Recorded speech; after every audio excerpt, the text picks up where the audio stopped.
Manuel Pérez Sala es el presidente del Círculo de Empresarios. Don Manuel, buenas noches. Buenas noches, ¿qué tal? ¿O usted se ha explicado mal o se ha entendido esto de forma incorrecta? A ver, ¿qué dice al respecto? Yo creo que no nos hemos explicado mal. Lo que estamos tratando es de lanzar a la opinión pública un mensaje muy importante. Y es el mensaje de que nuestro sistema de pensiones debe ser reformado de forma consistente, como ya lo han hecho países como Italia o Suecia. Y nuestra propuesta consiste en transformar nuestro sistema de pensiones de reparto en un sistema de pensiones de reparto, pero de cuentas nocionales. Se trata de que la Seguridad Social tenga sus cuentas equilibradas. Si no hacemos nada, lo que va a suceder será que no podremos pagar las pensiones o que pagaremos pensiones sustancialmente más bajas. Con el propósito de mantener en lo posible el actual sistema de pensiones y las actuales remuneraciones, hay que retrasar la edad de jubilación. ¿Pero en general o solamente para algunos sectores de actividad? Nosotros lo que estamos proponiendo es que se habilite un sistema con dos palancas. Por un lado, para todo el mundo y con objeto de tener un sistema de pensiones equilibrados, se retrasa la edad de jubilación.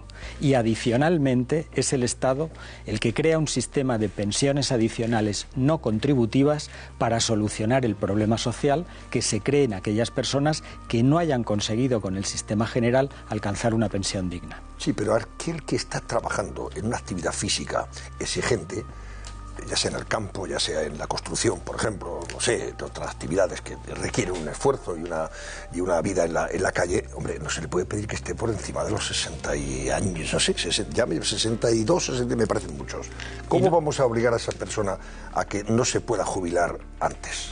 Y no lo pedimos. Lo que proponemos es crear un sistema de incentivos por el cual aquellas personas que sí puedan seguir trabajando. Que sea voluntario, dice usted. A partir de una determinada edad. ¿A partir de qué edad? En este momento la edad de jubilación son 67 años. Sí. Nosotros proponemos... General, ¿no? General, sí. Salvo, no sé si hay alguna excepción dentro de algunas actividades. Se mantendrían las excepciones existentes. Pero la general son 67 años y nosotros proponemos que la edad de jubilación sea voluntaria en cualquier momento entre los 68 y los 72 años.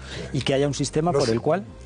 perdón, siga. Sí. Y haya un sistema por el cual se cobre una pensión superior si el ciudadano decide retrasar su edad de jubilación.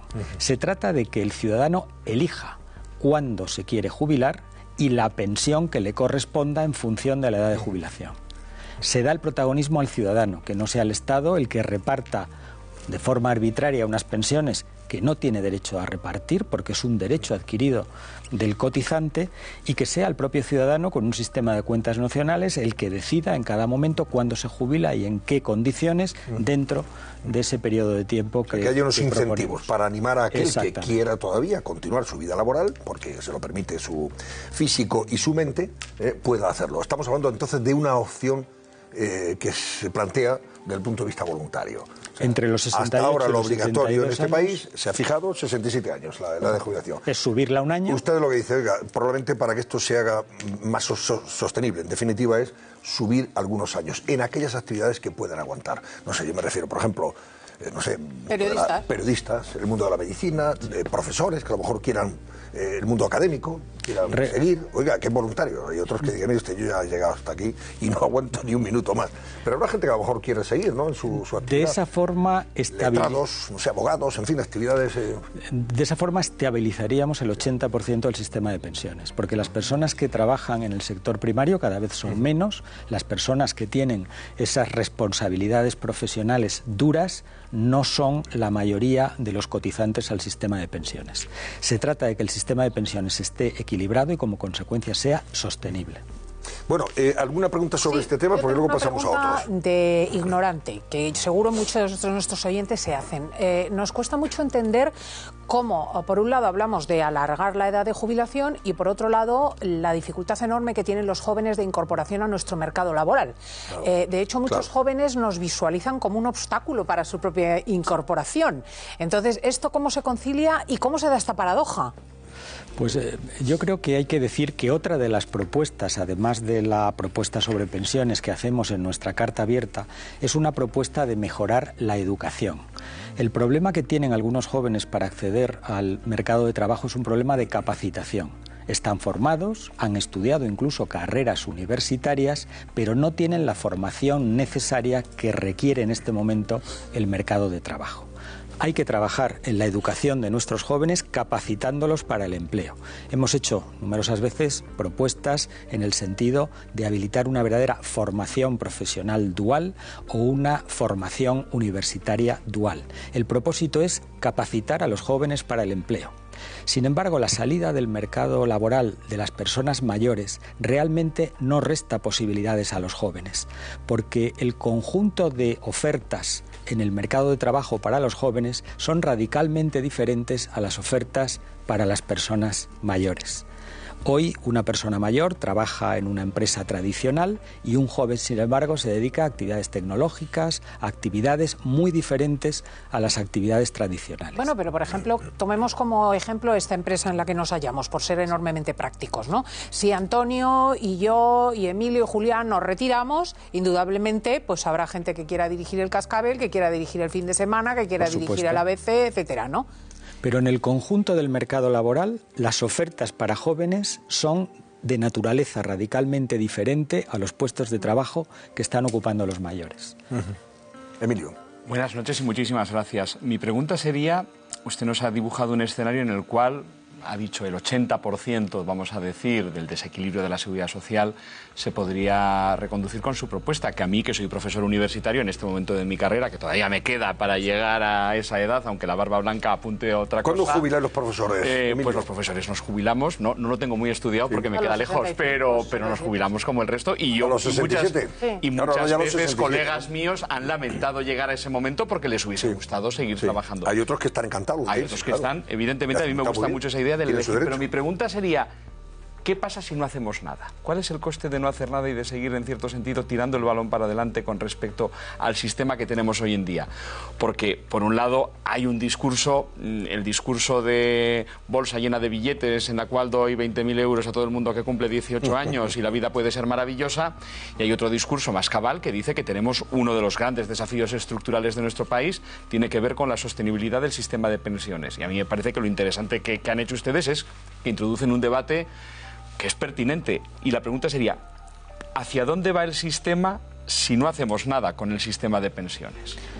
El sistema va hacia el abismo. Quiero ser absolutamente gráfico en la descripción de dónde estamos. Si no hacemos nada, cuando mi generación, la generación de las personas que nacimos en los años 60, se jubile, no habrá recursos en el sistema, en la seguridad social, para pagar nuestras pensiones.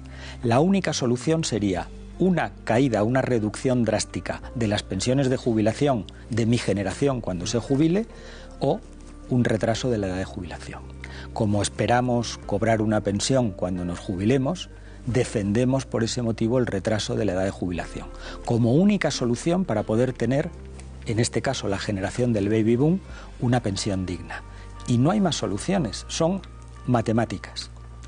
El ciudadano tiene que entender que hasta ahora ha vivido en un entorno que se describe muy bien en el cuento del emperador desnudo. Todos los políticos llevan hablando de que han solucionado año tras año, elección tras elección, el sistema de pensiones. El sistema de pensiones se acerca al abismo. Tenemos que darle una solución.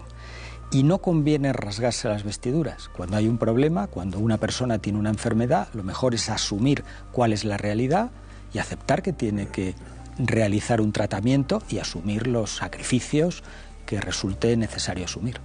Bueno, pues en esa carta que ustedes escriben y dirigen al nuevo gobierno, también abogan por eliminar impuestos, o sea, bajar la presión fiscal. En España pagamos muchos impuestos. Así es. ¿En qué línea y en qué dirección?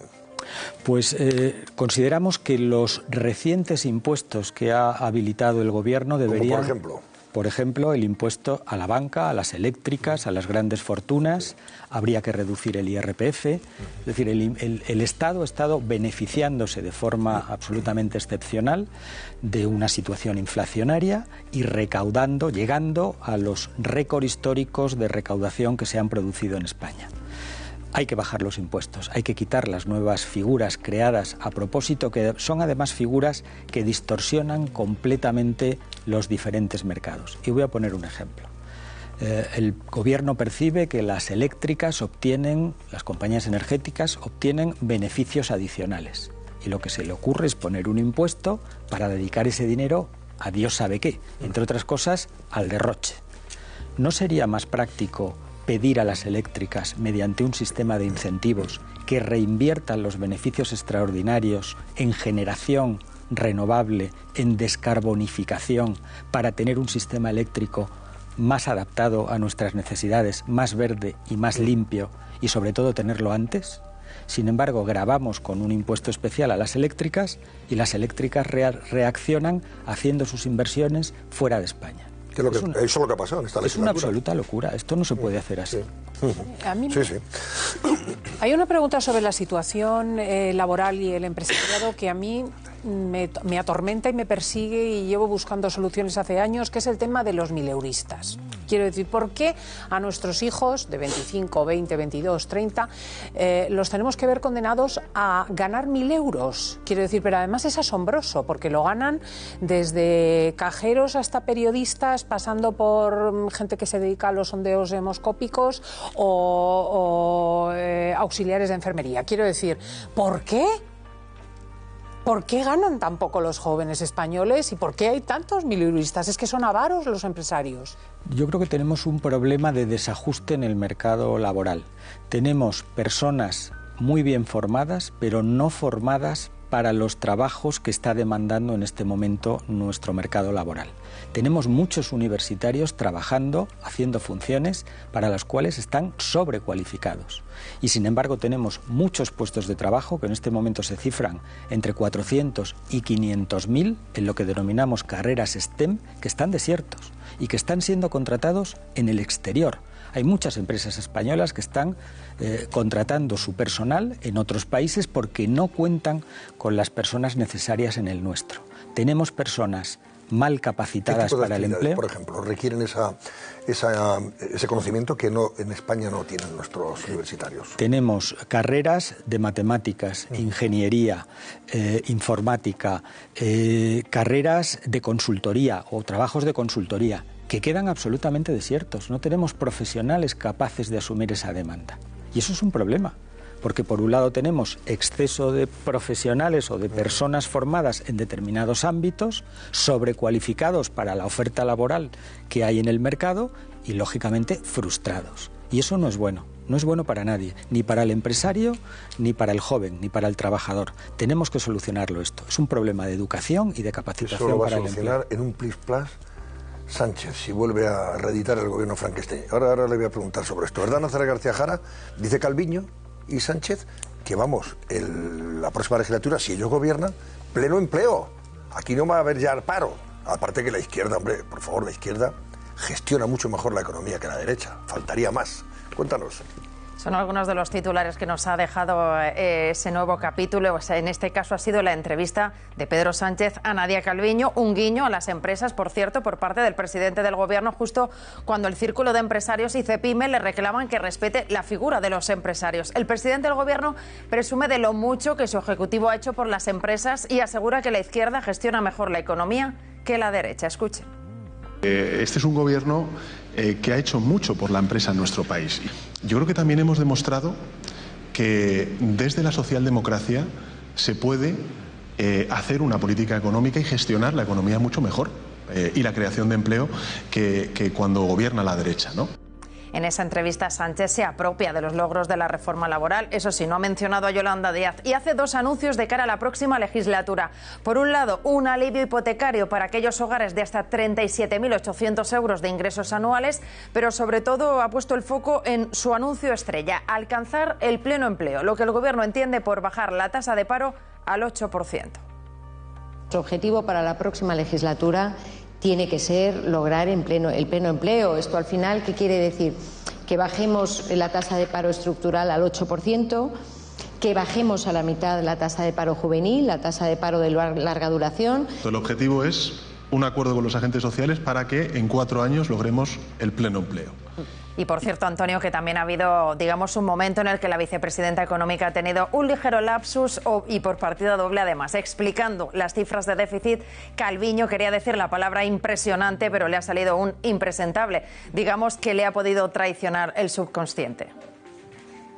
Y este año España va a tener el déficit más bajo en términos de PIB de las grandes economías occidentales. A mí esta diapositiva me parece impresionante, quiero decir, impresionante. Estaba pensando en otras épocas, cuando decía esa otra palabra. La bajada de impuestos, la ayuda a los autónomos, y es impresentable que antes no cumpliéramos y impresionante que estemos en estas cifras. Ay, Dios mío, la tercera subconsciente que estaba pensando. Es que lo ha reiterado. Y lo ha reiterado. O sea, hay un complemento a todas estas políticas, si me permite, Antonio, ¿no? Señor Pérez Salas, se le puede dar un empleo a los jóvenes, capacitarlos o incluso formarlos en aquellos segmentos, en aquellos nichos empresariales, profesionales de trabajo donde no está cubierto, o la otra solución, que es la que lleva comentando la vicepresidenta de Sánchez estos días, que según se cumple 18 años se le dan 20.000 euros a cada joven, la herencia universal. ¿Qué opinión tiene sobre la herencia universal? En vez de formar a los jóvenes para tomar el pulso del país y crecer y meter actividad económica, se le dan 20.000 euros a cada uno al año. Pues yo creo ¿Eso que no se les había ocurrido a ustedes? No, es fácil de calificar, es un disparate. Es un disparate. Eso sí es impresentable, ¿no? Como diría Calviño. Bueno, vamos a ver, señor Pérez Sala, dos cosas antes de despedirle. ¿Qué ha hecho Sánchez por la empresa? Usted es el presidente del Círculo de Empresarios, sí. Hemos escuchado, hombre, este gobierno ha hecho mucho por las empresas de este país, en fin, por los empresarios. ¿De verdad ha hecho mucho por la empresa o no? Igual estamos equivocados, yo le pregunto. Yo creo que no, que precisamente hemos tenido en un momento muy duro que salir a hacer declaraciones públicas muy duras en defensa de los empresarios. Los empresarios son las personas que crean riqueza y empleo en este país y merecen por lo menos el mismo trato que el resto de los ciudadanos. A empresarios conocidos de este país se los ha insultado, se les ha adjudicado intenciones absolutamente falsas y además se ha dicho de ellos que querían tomar decisiones que no eran lícitas, cuando realmente todos ellos en estas decisiones estaban cumpliendo escrupulosamente la legislación europea. Me estoy refiriendo a los últimos casos y entendemos que nosotros, como representantes de una organización empresarial, tenemos que dejar perfectamente claro que con la figura del empresario y con el compromiso social del empresario no se puede jugar. El empresario, como decía Winston Churchill, es el caballo que tira del carro, no es ni un tigre al que hay que disparar, ni una vaca a la que hay que ordeñar. Es un ciudadano comprometido con una tarea, que es crear riqueza y empleo. Y al menos merecemos las mismas garantías constitucionales que el resto, que no se nos difame, que se hable de nosotros diciendo la verdad, que no se nos atribuyan acciones ilegales, cuando lo que pretendemos hacer es nuestro trabajo en general, en beneficio de todos, de toda la sociedad. ¿Usted cree que este gobierno, si se reeditara el actual gobierno, llegara a ganar las elecciones y gobernar durante 4 años más, otra legislatura, llegaríamos al pleno empleo con Sánchez en la Moncloa? Yo quiero recordar algo, y es que el gobierno lleva ocultándonos información mucho tiempo. De hecho, desde la aprobación de la reforma laboral no sabemos cuántas personas trabajan en nuestro país.